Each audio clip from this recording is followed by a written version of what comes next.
And we are live. Welcome back. So we're doing our special alien edition. And Matt's so excited. So excited, god damn it. So you watched some things, yeah? Yes, Yeah. I did. I watched the Bob Lazar documentary. Yeah. That was super fascinating. I knew a bit about it already because you had spoken about it. But then to actually, listen to the person who broke the silence on all this CIA investigation speak the truth, his truth, and for it to just sound so convincing. He's there being like, it ruined my life. The fact that I spoke about it. Yeah. Like, I'm not gonna lie and say oh, I've got all these riches from speaking about aliens. Yeah. He's just trying to get by now. Yeah. Without people heckling him. Yeah, I think probably the people that probably do well off of it sell T-shirts and merchandise. Yes, but he didn't go for that. He was I don't think he was interested. He was just trying to say people should know about this. He obviously had this moral idea that it shouldn't be kept secret. Yeah, well, I think at least in that story was that his life was put on the line, or he felt as though his life was going to end if he didn't. Well, and because he became a liability. Yeah. And so, he probably thought, I need to tell at least my friends. Yeah, and then I guess it probably snowballed from there. Yeah. But he became a liability because he was speaking about it, or because this pre him speaking about it? I think because of him and his wife, because his wife was having an affair. Oh, yes, yeah. And so the military probably, or whoever it was, not necessarily military, but whoever it was that he was working for, thought, this could all unravel very quickly. Wow, so it's all her fault. Fear. Yeah. Yeah. But that was very interesting. Yeah. So, for anyone listening who doesn't know about Bob Lazar, he is an engineer that was, I guess, hired by a group which might have been the military, maybe? Yeah. Was it... so it wasn't the CIA? Was it? Well, I'm not really sure who that group was. I'm not sure who he was that he was actually working for, but it was... Right. Some American... Government organisation. Yeah. And they had a number of downed aircraft in their possession. Apparently 11. Yeah. I think it was 11. Anyway, doesn't matter. They at least had one, and he was working on that and back engineering it so he could figure out how it could fly. Yes, yeah. And then that just, I guess it snowballed from there. One crazy thing led to another, and then he found himself in a position where this group was tapping his phone, and then they figured out that his wife was having an affair because she didn't know where he was going. He would just have to leave. Oh, yeah. Yeah, he would just have to leave any time of day or night. So she was thinking, if he's having an affair, then I'm going to go and have an affair. Yes. Yeah.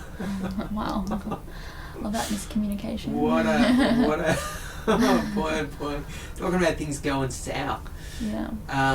So he probably started to fear for his life because, well, I guess once you become a liability, they don't want you hanging around. Yeah. To making a mess of things. Mm-hmm. And there's probably always enough engineers out there that they could probably...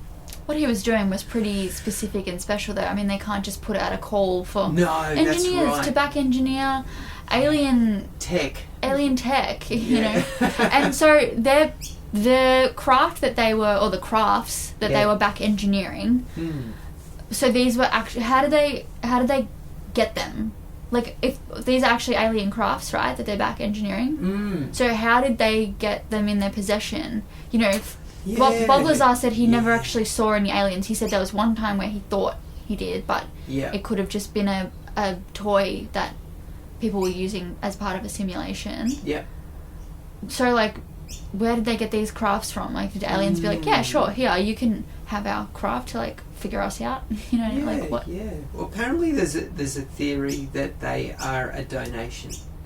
Right. So, yeah, whatever civilization is out there who has these crafts goes, well, we need to let, humans know of our existence, but in a way that is not going to make them afraid.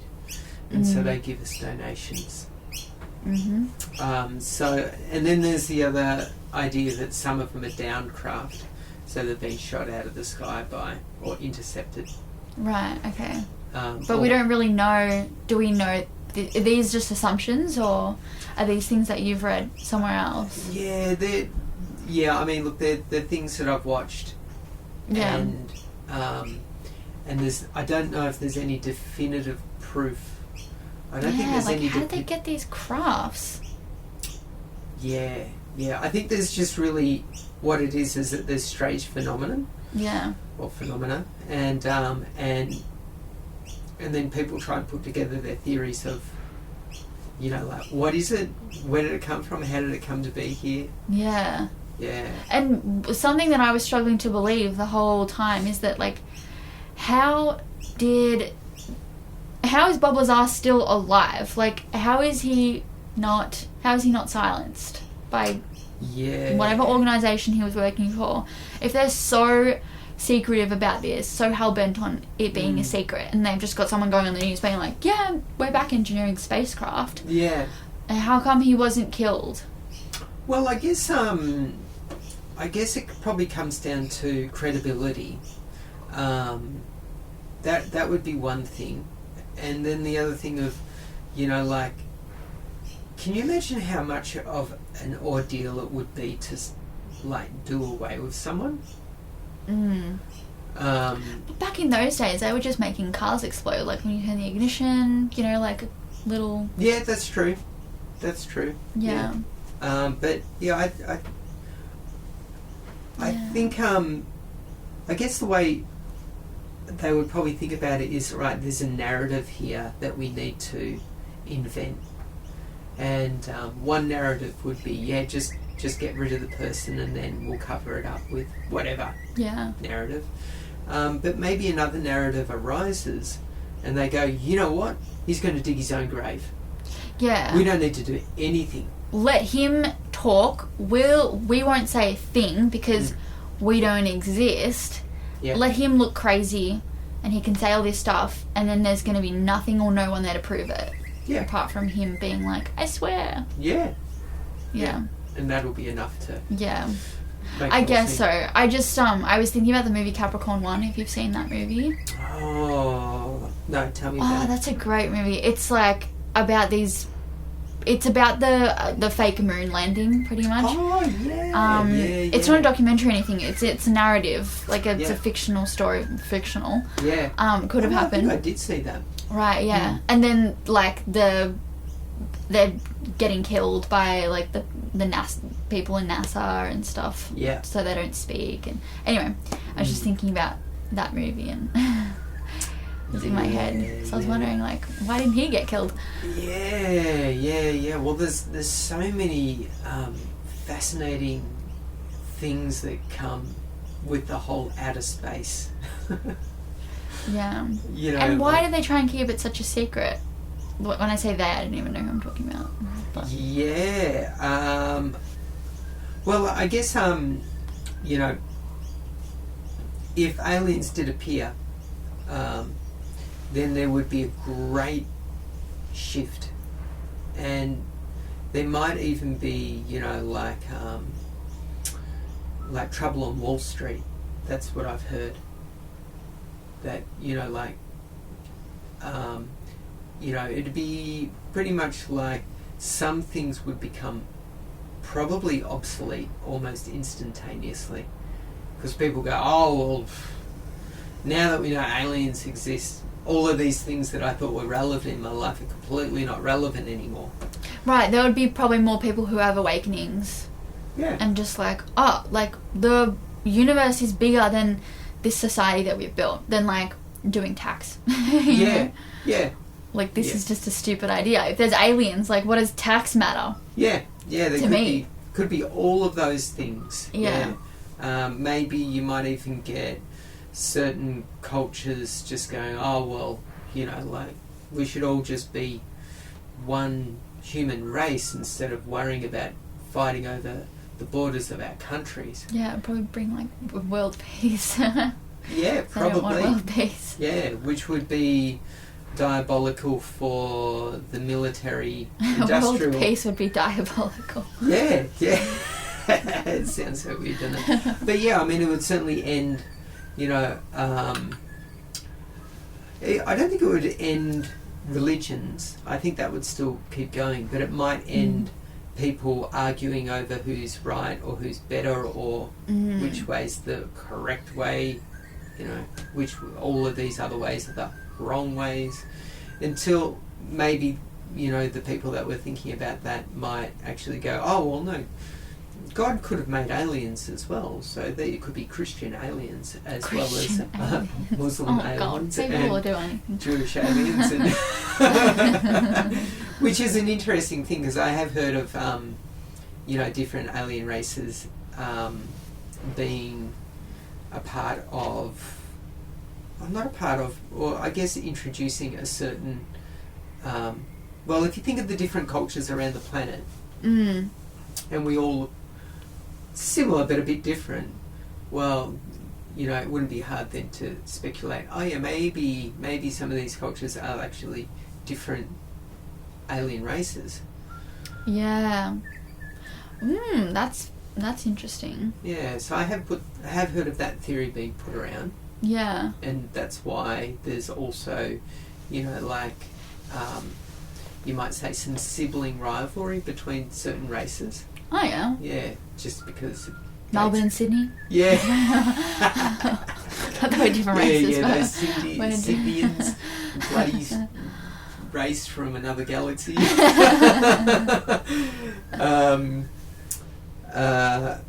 Yeah, so I've heard lots of interesting theories which are all pretty fascinating. Yeah. And because it's such a big topic, you can just go down this crazy rabbit hole and start inventing stuff. There's so many questions as well. Like, just then I thought, you know, I've always considered if there's aliens that they're smarter than us and they're better than us, and that we're like the base. Yeah. We're the base version of any existence. Yeah.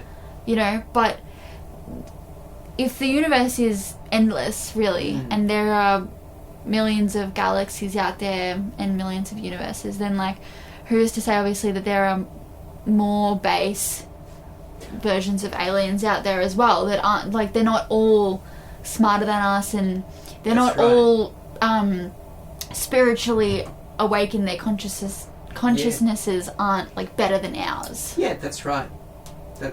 Yeah. So one of the stories that I heard about the Greys, I've heard of the Greys. So apparently they're, and so this is not something that I'm saying is true or I believe in, it's just an interesting story that I come across. The Greys are actually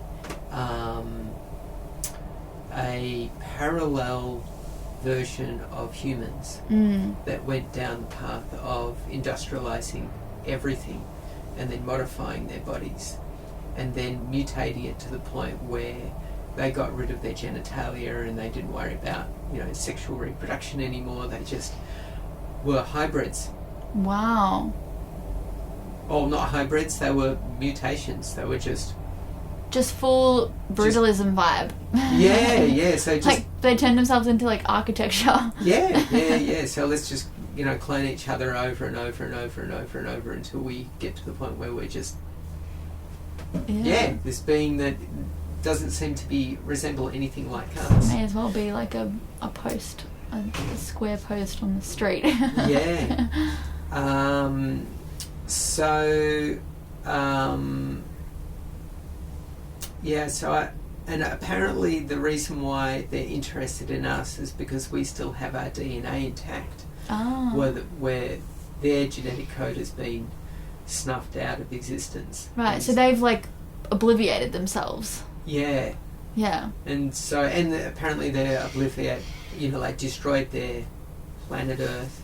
Kind of like in the Marvel comics, how you have the 616 Earth and the 818 or right, the whatever, yes, different parallel Earths. Right. So so this is like a parallel Earth? Yeah. What, did they used to be human or something? Yeah, so they were actually humans. Okay. But they're just totally... Right. Yeah. Changed themselves genetically. Yeah. And so... See, like, they're more advanced technologically, obviously, to be able to change themselves genetically. That's right. Like, they have the same curiosity as humans because they are humans. Of just, no matter what consequences, we must expand our knowledge and we must figure this out. They probably just went total mind. Yeah. Yeah. And then tech and mind. Tech and mind. And don't worry about emotions or feelings, whatever. And which you could probably see certain individuals in the tech industry where you start to go, yeah, you guys are so in love with tech, like it's all maths, and you could just bypass emotions and everything and just say, it's all just numbers. Yeah. And all I have to do is fiddle with the numbers long enough and I'll be able to crack the code to do anything to any of my mental, imaginings that come along, pass through my ears. Yeah. And I'll just go, I'm gonna do this now. Right, yeah. And just become devoid of... I don't think you become devoid of love, but you become devoid of probably... Well, your humanity. Yeah, probably not so much humanity. I think you would be more like spiritual intuition. Right, or yeah. spiritual wisdom. Which I feel like is humanity. Yeah. In a way. In a way, yeah. I guess the way I kind of think of humanity is more along the lines of if you took, say, a dolphin, would you call it dolphinity? Dolphinity, yeah, I guess. And but there would be a sentient being within that dolphin. Yeah. Yeah, and that sentient being would probably be just in the vessel of being a dolphin, but once they're out of dolphin form, they probably wouldn't still be... What does sentient mean? Sentient is, let's say, conscious. Oh, okay. Like a consciousness. Yeah. Yeah. So, that consciousness won't be in dolphin form for all eternity. Yeah. They might then go, I want to be a seal for a bit. Okay, yeah. Yeah. And I'll have to think of a good one for that one now. Sealanity. It's just to put an anity at the end and you've got it.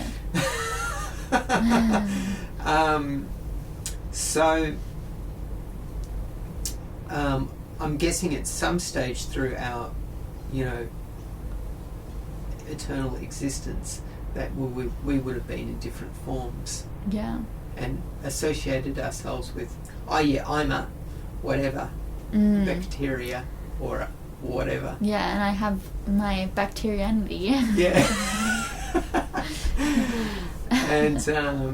And really identify with that and say, I love being bacteria, it's the best. Yeah. Until someone comes along and says, you know what, being a praying mantis is way better than being, bacteria. Yeah. Wait till you get praying mantis sanity. Yeah. I want to be a praying mantis forever.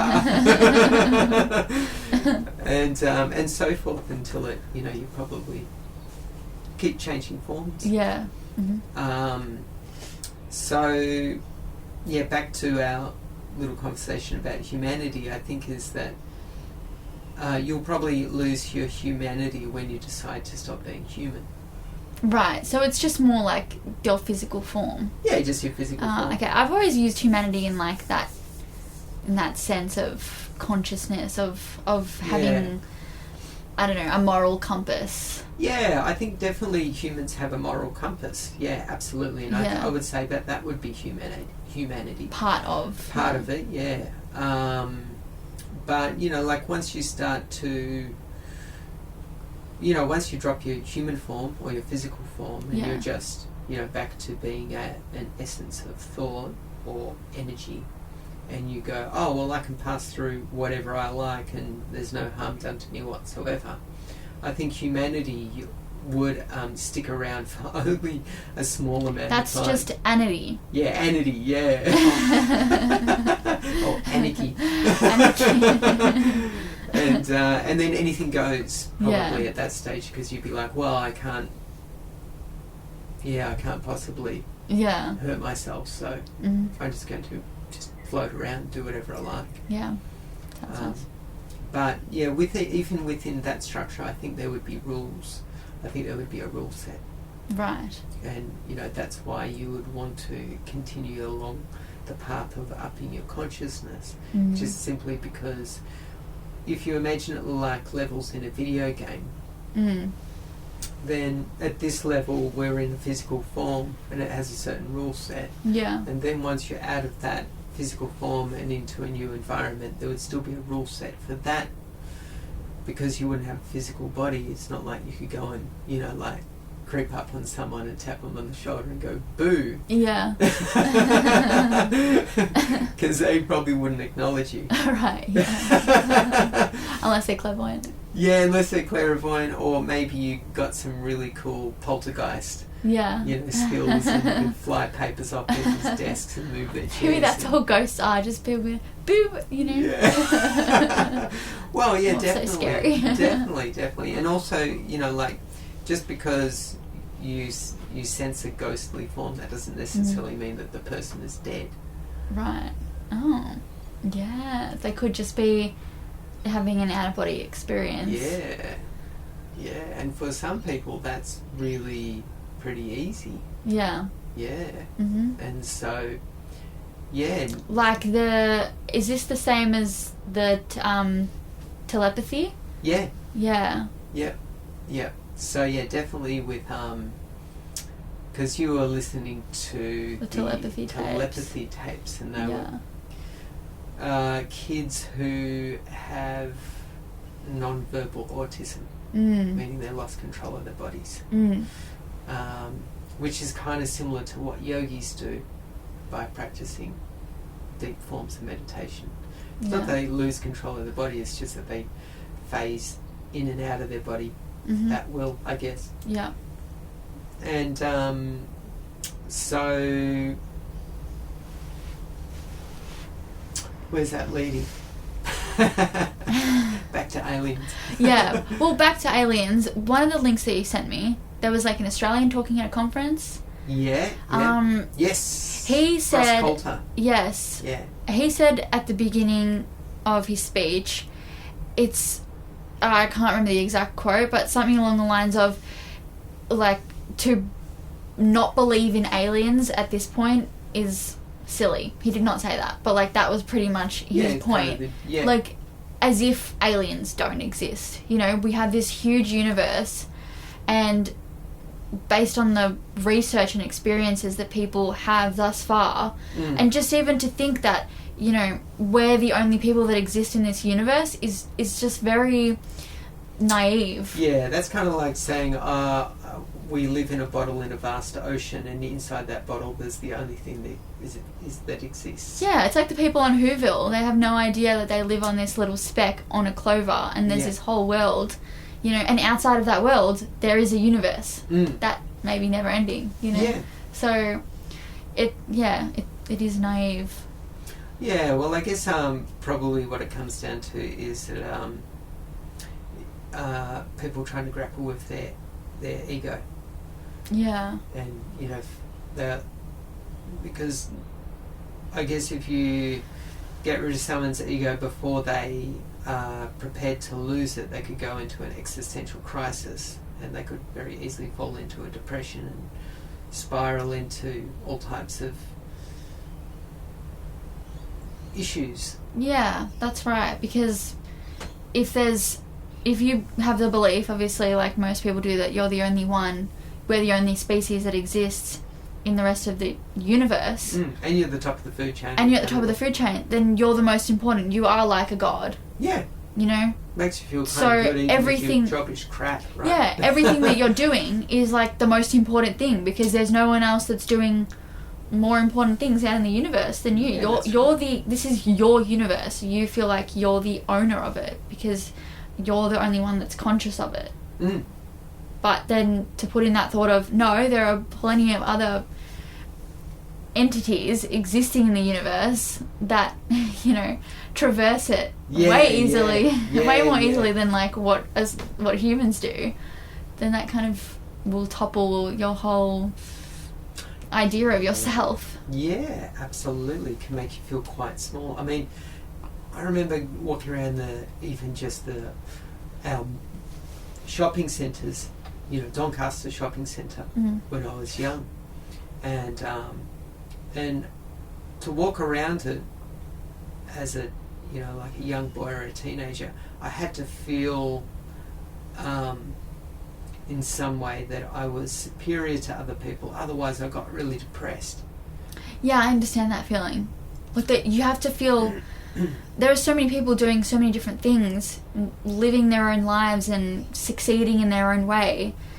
It's just hard to imagine that, like, you're just one amongst many. Yeah. There has to be something special about you. You have to be different. Like, Yeah. what do you mean exactly. I'm not different? Yeah, that's right. Yeah, but you're just another one of the, you know, like millions of people just in this tiny little city. Yeah. And one of the thousands of people in this tiny little shopping centre. Yeah.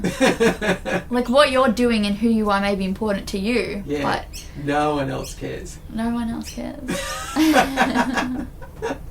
Which seems probably pretty depressing to some people. Yeah. Oh no, you must matter. Yeah, you do, but Well, there's a No. competitiveness that you feel like, oh no, I have to be better than you, but then there's always going to be someone else. Just when you realise that there's all these other people existing doing stuff, it's like, oh, I'm not special. Not that special. Well, you are special, but not in the way in which you think. Yes, yeah. I agree Yeah. with that, yeah. And I think our specialty comes from our humanity, which is essentially a need to keep the human vessel alive. Yeah. Which is one argument against being looking at humanity and going, yeah. Because what creeps in is that fear of needing to survive. Right. That I could lose this vessel. And it is a very important vessel. You should definitely be hanging on to it. Yeah. But probably not for the reasons that probably some people think. Yeah. Yeah. You're not in this vessel to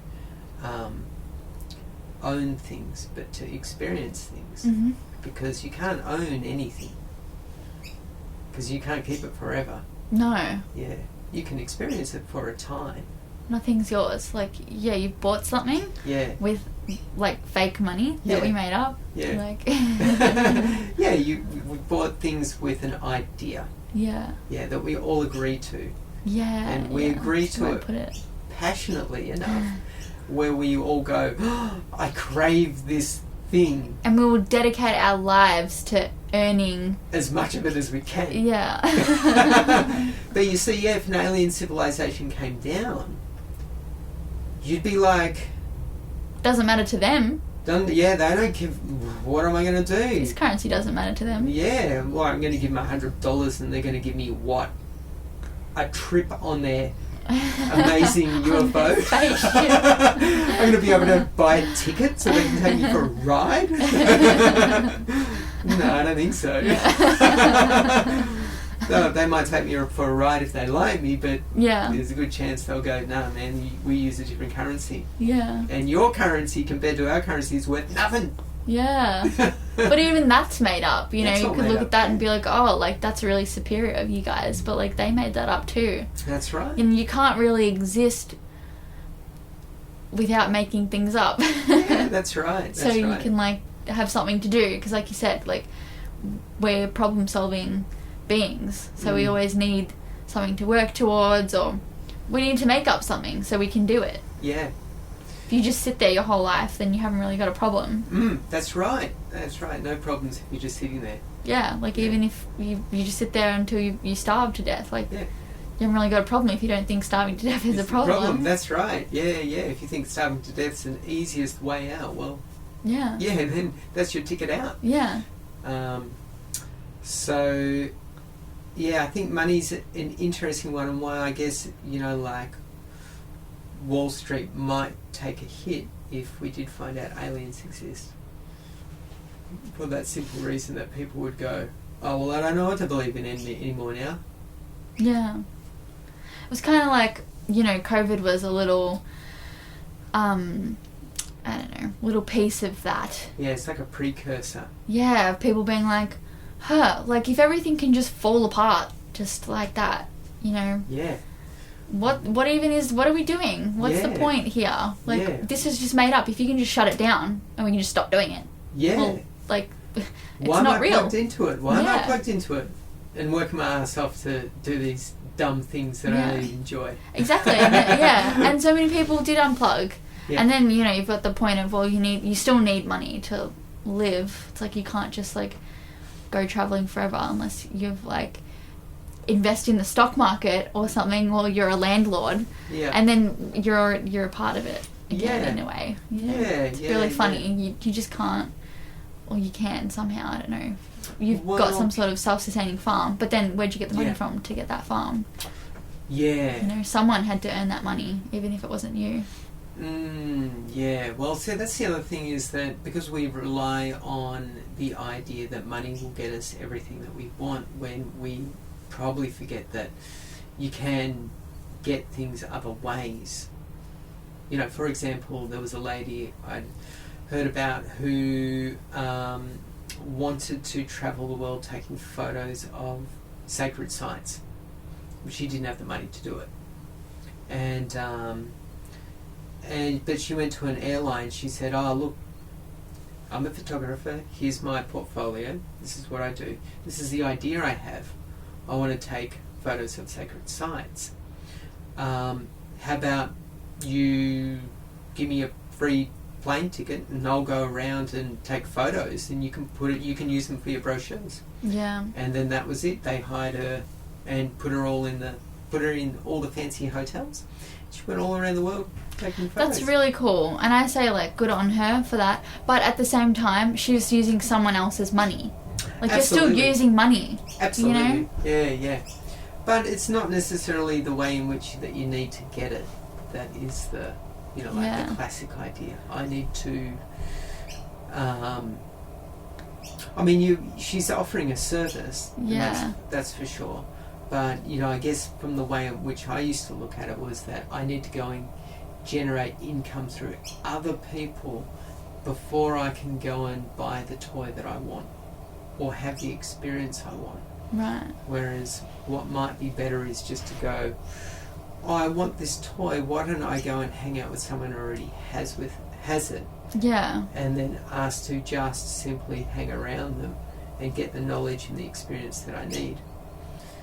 Yeah. Without having the need to go, oh, now I can fondle it because it's mine. Yeah.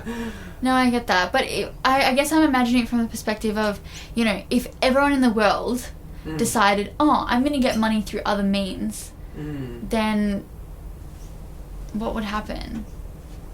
Like, if we all decided, oh, I'm not going to actually earn the money myself and pay for it. Yeah. Like, then what would happen? Everyone would stop and, like, try and get other people to do it. Like, if we were all... Oh, yeah. I often think of things like that. Well, yeah, it's okay for one person to do that, but if we were all doing that, would that work? Like, is that the way? Well, okay, then we probably have to look at the distribution of wealth in the country. So, I remember hearing a stat that 80% of the wealth is owned by 20% of the people.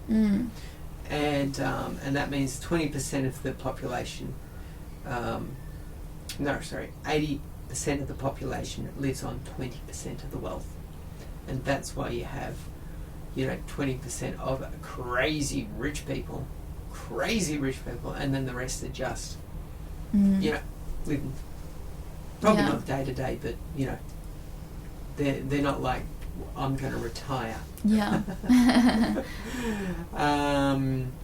So if you were a part of the 80%, then you could always find someone who was part of the 20%. Yeah. And it's not like you'd be, you know, causing them any harm because, well, they'd probably be retired. Yeah. Probably have a bit of free time on their hands and probably might enjoy your company. Mm. I think at least you start to see the world very differently when you look at, say, if you retired today. Let's say you won, say, $300 million. Yeah. And you didn't have to do anything ever again. Nice. Well, then buying expensive things would not even come on your radar. You wouldn't even see things as being expensive. You would just go, I want this experience and I have the money to pay for it. Yeah. And it's no big deal. I feel like I would just go travelling until I got bored Yeah. of travelling. Yeah. So then when you think about it, okay, so what would you seek out? You'd probably seek out the most beautiful experiences that you could possibly imagine. Yeah. And you wouldn't even worry about the price. Mm. So if you want to make money, now you know the formula. What? You just make the most amazing experience you can for people who can afford it. Because money is not even, doesn't even register. Yeah. And then your clientele just becomes people who are just crazy rich. Crazy rich. Yeah. Yeah. And you just offer them the best service you can. What's that? I mean, I feel like these days it's like going to space. Well, I mean, you know, you might have, I mean, for me, it might be someone who has a desire to be a great musician. Yeah, right. And I'll go, well, okay, well, I only take, say, 5 pupils a year. Right. And it's crazy expensive because I don't have the time to service any more than 5 people. But you're going to be hammered. Right, yeah. I'm going to make you amazing, but you're going to have to work. Yeah. And you're going to be a lot of work to make work. And so, you know, you're going to be the top of the top tier. Right, yeah, that's what you offer. Yeah. So, but for you, it might be something else. Yeah, interesting. I'll have to think about that. You have to think about that, yeah. Yeah. But, From aliens to money. Yes, I know. That's just the obvious. Now, alien money. But I think there's a possibility that probably even alien civilizations, if they're far beyond, you know, like our society, they would have done away with money. Yeah. And they would have just... Yeah, I'm interested to know how. An inconvenience. Interested to know how. Like, have they... I imagine aliens, they have like some Star sort of Trek. equality amongst them. Yeah. Or at least like a hierarchy, but everyone's like, you know, happy and healthy and safe. If you think about, you know, like if everyone was enlightened, yeah, you'd be like, this place is amazing. Yeah, you just walk around and knock on people's doors and say, "How you doing? Do you want to have a chat?" Yeah, but people still have to work because then like you've got to farm and like eat. Well, if we had robots. Yeah, I guess. You've got to make sure the robots don't take over. Yeah, but that's a pretty dim look of, you know, like that's very cute. Yeah, that's a pretty dim thing to say of you. You're pretty dim, aren't you? I wasn't meaning that. That's good. That makes me laugh. But yeah, that's a pretty dark view of it. Sorry, not dim. I was meaning dark. I know. But yeah, it's pretty, you know, like it's the same with AI. Yeah, we do need to, like anything, like fire, when fire was first found, don't go burn your house down. Don't go burning other people with it. It's a hot stick. You'll hurt yourself and hurt other people. Hurts. But AI is just the same thing. You don't necessarily need to be afraid of it. Yeah. And if you want to get a handle on it, then I would say use it. Yeah, use it, but use it responsibly and see the benefits of it. Yeah. And then see how it can also be destructive, like fire, and get experience from it. And go, oh yeah, you touched the cool end, not the hot end of the stick. Yeah. Yeah. But I think the worst approach is probably like, oh yeah, AI is dangerous, I don't use it. Yeah, definitely. Okay, all right, well, you do that. Yes. Who was it? Anthony DeMello. Oh yeah. Anthony DeMello, is that he had that book Awakening. Oh yeah. Okay. Yes. Yes. Yeah. And I remember one quote.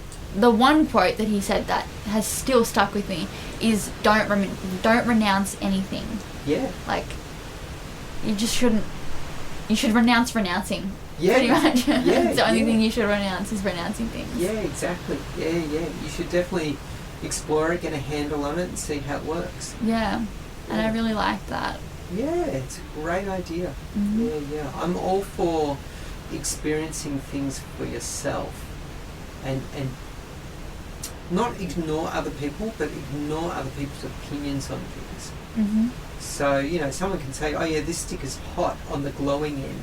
Cool, well, I might experience that for myself and then agree. Yeah. Okay, that's cool. I figured that one out. Thank you. And thanks for the heads up.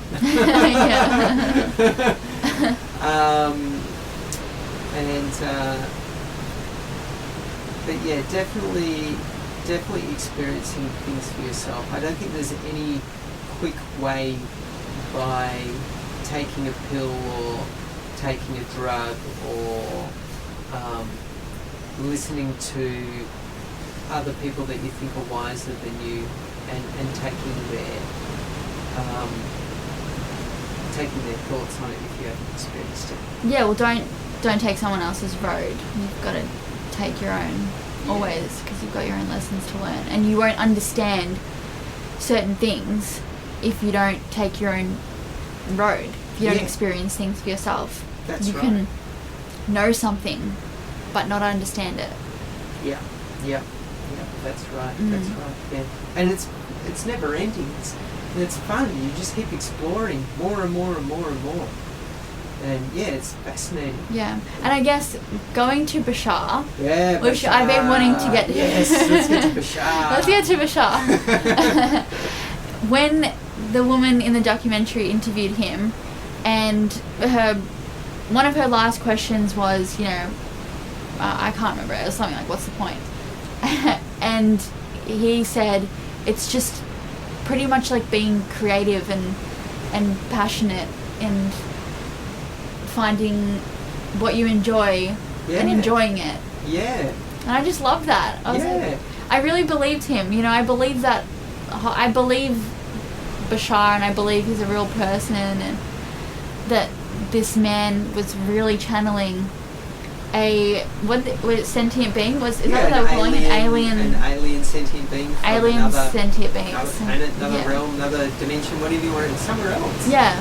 And because I believed him, it was, wow, look at that rain coming down. Yeah, it's crazy. Because I believed in the reality of him, it was really nice to hear him say that. It's like, well, that's the point. Yeah, well, I mean, the great thing about it is that regardless of his, whether you call it a backstory or, like, where it's imagined that he's come from or he's actually come from, none of that actually matters.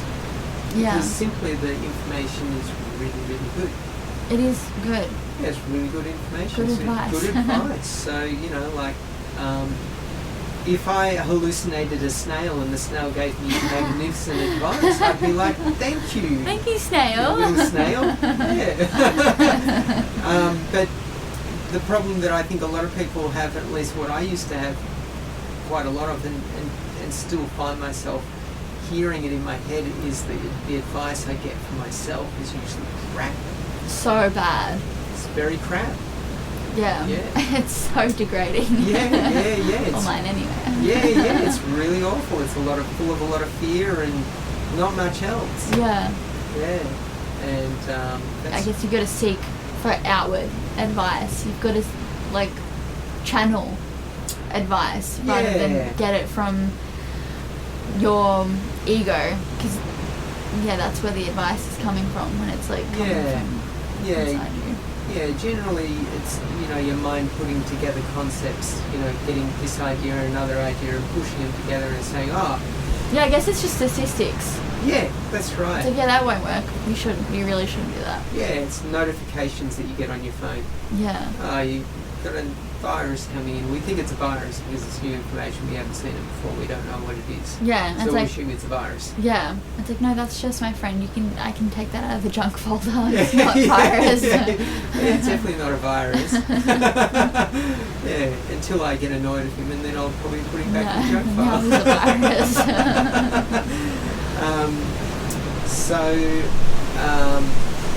I think probably what happens with the whole aliens thing is that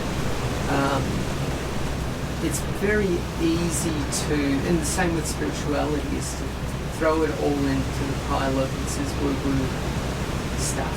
Yeah. Because it's just fantasy. It'd be so easy. And even if you did believe it, like watching it, it's a very easy thing to do, to just be like, oh, that's interesting. Okay, well, let me just go on with my merry life. I mean, there's nothing much you feel like you really can do unless you decide, okay, well, if this guy is channeling an alien, well, I'm going to try and get to that. I'm going to try and advance myself and my consciousness to get to that level too. Yeah. Yeah. That's the only action I can imagine that you can take from watching that and then wanting to do something other than just go back to your life. Yeah. And that would be amazing. Who wouldn't want to channel another entity? Yeah. Who wouldn't want to? But then at the same time, no, I feel like a lot of people wouldn't want to. Probably. Because in the documentary, was it the documentary where she was saying, aren't you fearful of, a malevolent being, like a bad person? I can't remember if it was a document, what I was listening to, but having that fear of like channeling, letting someone bad into your body. Yeah. I think it was. And then he said, like, you can't unless you allow it. Nothing bad will like stay in your body unless you allow it. Yeah. You have ultimate power over your body. Yeah, absolutely. Yeah. At least from what I've heard about being possessed by demons and things like that. Demons are really just yourself. That's the one thing. And then other outside forces that you might consider as a demon is you becoming influenced by someone else to the point where you're like, yeah, okay, this sounds like a good idea. Yeah, but what about those stories of possessions and, people who have all of a sudden got this like super strength? You had that experience, didn't you? Like this, like this small woman all of a sudden having this like crazy strength and this like alternate person sort of coming out of her as if it wasn't even her. Yeah. Like, is that not a possession of... Is there not another entity inside of her? Yeah.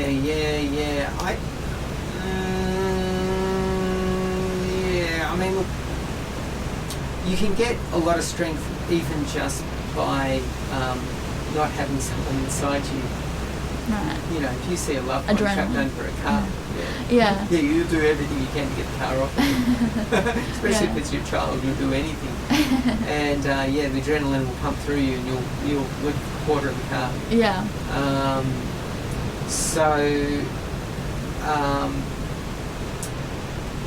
I think it's difficult to say, but I think at least from what I've heard, is that if you were to let something else that was outside you in, you'd have to be in a very, very vulnerable state. Yeah. Yeah, an incredibly vulnerable state. And I have heard of yogis taking over the bodies of dead people. Right, yeah. And just slipping in, as you would, taking someone takes off their coat and another one puts it back on. Yeah. Once you know how to do it, it'd be easy. Yeah, it'd be like anything, yeah. It's like the man who channels Bashar. Sorry, I can't remember his name. Yeah, I can't remember his name. Yeah. I can't remember the top of it Yeah. either. But did you say you were going to work on channeling? Did you say you were going to... Yeah. That was something on my list of things to do, to explore. to do today. Yeah, my to-do Make list. breakfast. Yeah, Clean the house. Channel an alien. Make dinner. Generally what I find for myself anyway is that once I get an idea in my head, it usually manifests with that much effort. Right, yeah.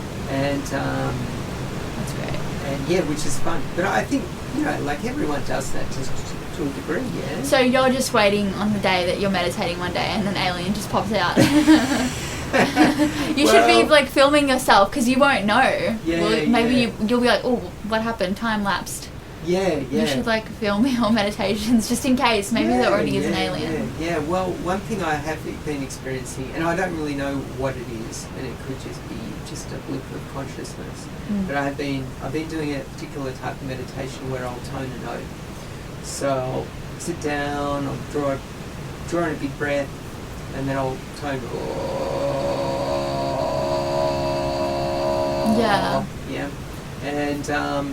And then after about 21 minutes, I'll be in a state where I'll be getting pretty deep, and there will be moments where it always feels like you fall asleep. Yes, yeah. But you get like a moment of blank. And during that moment of blank, sometimes a word has come out.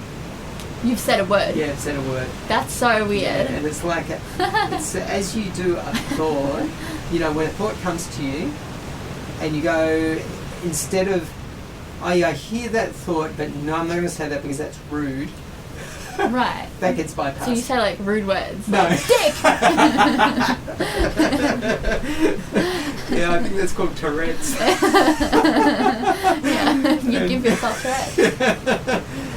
But yeah, I've found myself on quite a number of occasions, it will be, like half a word, and then I'll go, I'm talking out loud. Oh, right. It's kind of like when you're dreaming. Yes. And then you like start speaking. That's right. And then you're like, hang on, that's weird. Yeah, what am I like doing? in your sleep, like that's weird. Yeah, let's put those words back in my mouth. Yeah.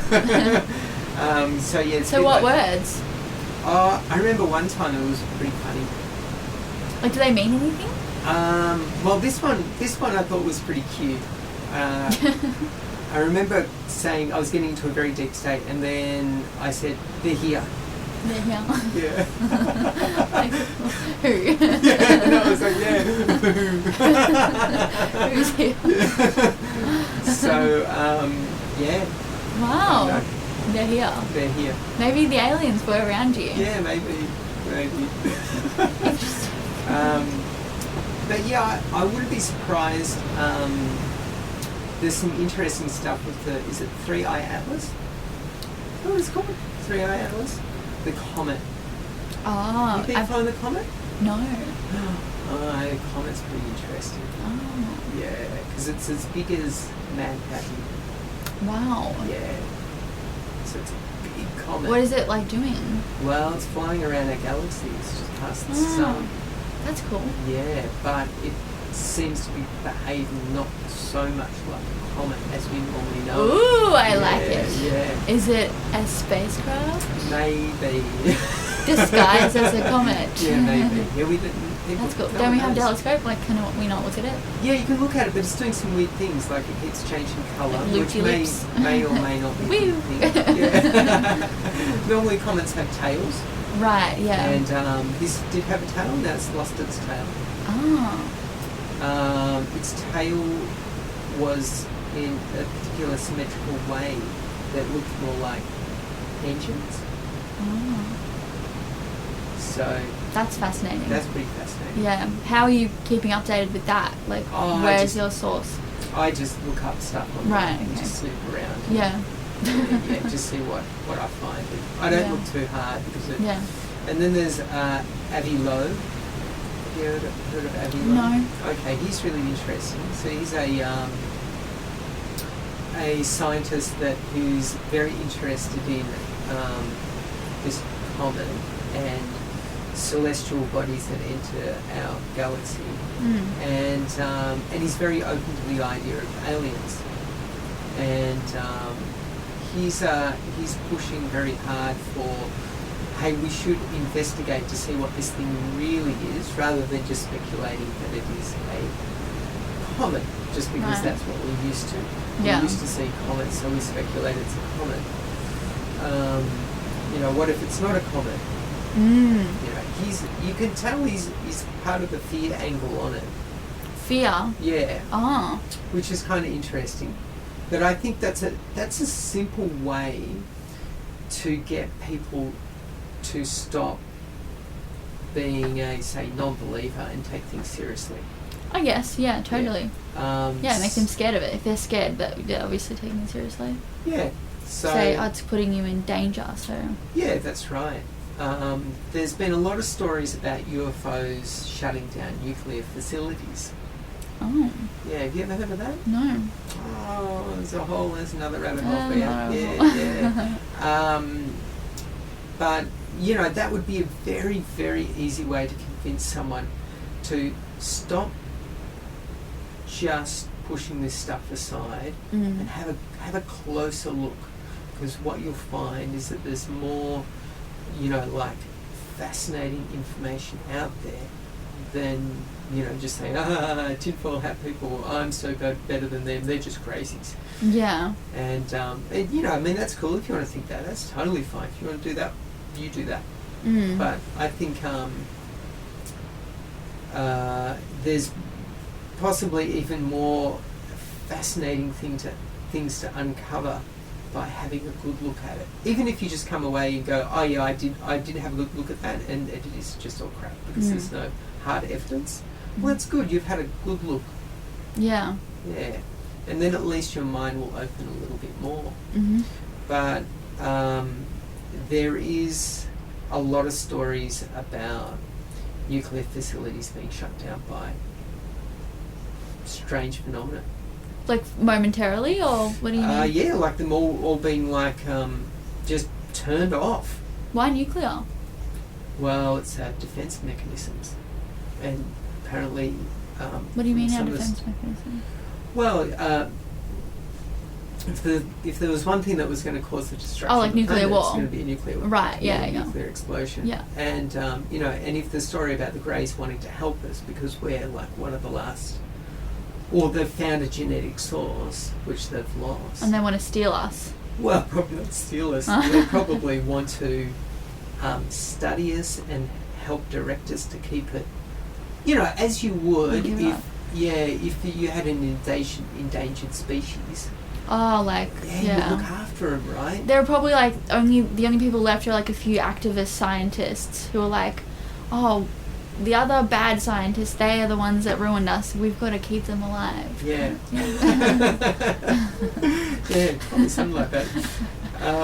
But I think the Greys have probably reached a stage, if all of that is true, they've probably reached a stage where their consciousness is quite evolved and they've seen their mistakes and now they've gone, we want to help. We want to help this endangered species from blowing themselves up. Yeah. And then apparently, so they're shutting down our nuclear, being like, no more nuclear power. Yeah. As you would, iPad time is over. Yeah, take your gun off a child. Yeah. No, you can't play with guns. You're too immature. Yeah. You can't shoot your brother in the head. But that's really great that they're doing that. But once again, people don't learn. You need to learn for yourself. So. That'll be, unfortunately, a lesson that no one will come back from. Once we all blow ourselves up. Oh, I get it now. Yeah, God damn it. There'll be no one to say that. The whole simulation again. The person who clicked the button from outer space will be like, oh, fuck. Yeah, we were so close, God damn it. You're about to go to the next level. Just blew ourselves up. Yeah. Yeah, well, that's how you learn. It's a harsh world. Yeah, it's definitely. Yeah, absolutely. Unless you reboot on this desolate planet. But I honestly do think that if we need to blow ourselves up, we will in a way, because we're just like that. We need to invent the next thing. We need to see how far we can take things. Yeah. Same as like the Greys. They needed to see. I thought it's like a parent saying, no, like, don't drink alcohol because it'll kill your brain cells and, like, it's not good for you and you can get addicted and all that stuff. And the kid being like, I don't know. Like, I want to try it. It's cool. It's fun. Yeah. I guess the other thing is that if, if I give you a choice, let's say, I give you a choice of either having a really, really crap experience or a really, really beautiful experience, then you might go, oh yeah, I'd like to experience a crap experience just because I would like to see what it might be like. Depends what you consider crap as well. Yeah. Like what you always say, there's no good or bad, it's just you label it good or bad, That's right. Like that's a right. bad experience. For example, I like when I go and see a bad movie because... Oh yeah, it's fun. It's fun. Yes. It's great. You come out of it and you're like, wow, I just wasted my money, but that was like... So bad it was so great. bad. Now we like have something to talk about for the next week and like shit on. Actually, no, I'll put it another way. This might be better. Let's say if you're suffering, you don't know that you're suffering, and then I come along and I point it out, and how if you keep going down that route, you will simply continue to suffer.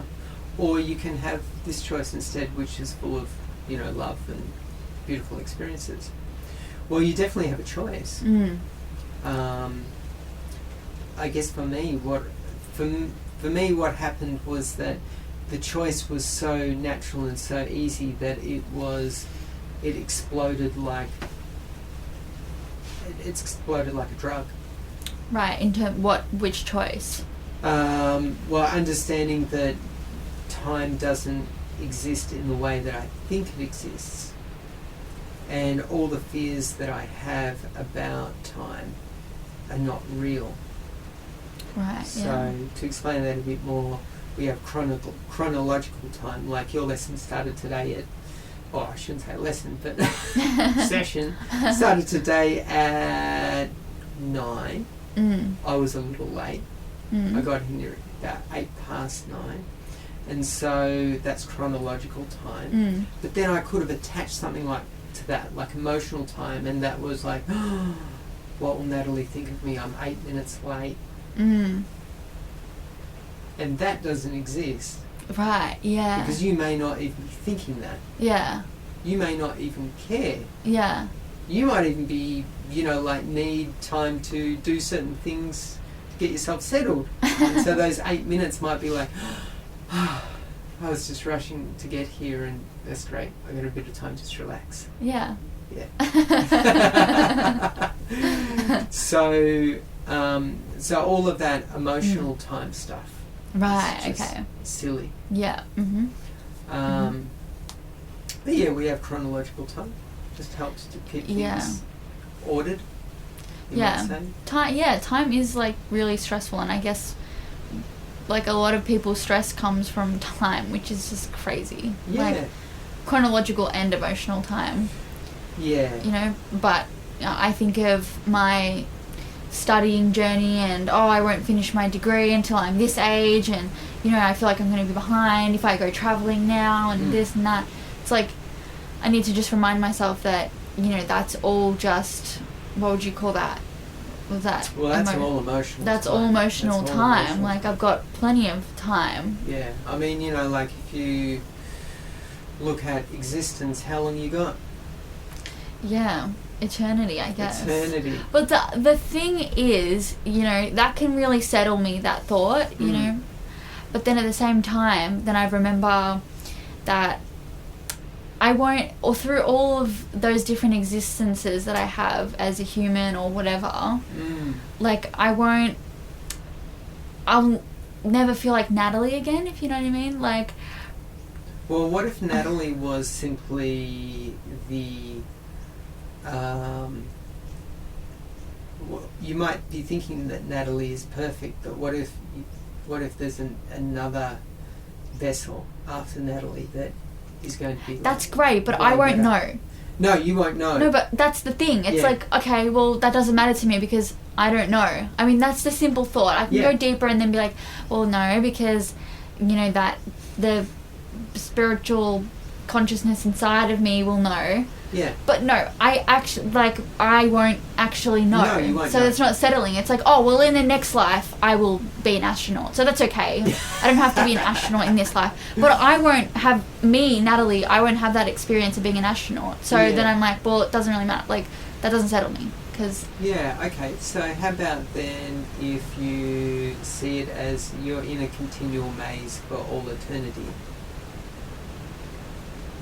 And this maze is always going to be entertaining because you will never know what's around the corner until you go around the corner.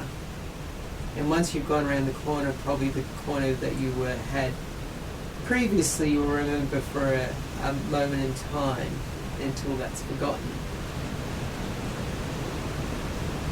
Does that make a bit of sense? no. So there was a fascinating way it was explained that when you fall out of your body, you can only see a couple of meters in front. Right. You can't see like as we do now, like we look up at the sky, not that we can see anything. We can see a gum tree over there. Yeah. You can see off into the distance, quite a distance, and you can then navigate because of that distance. Right, yeah.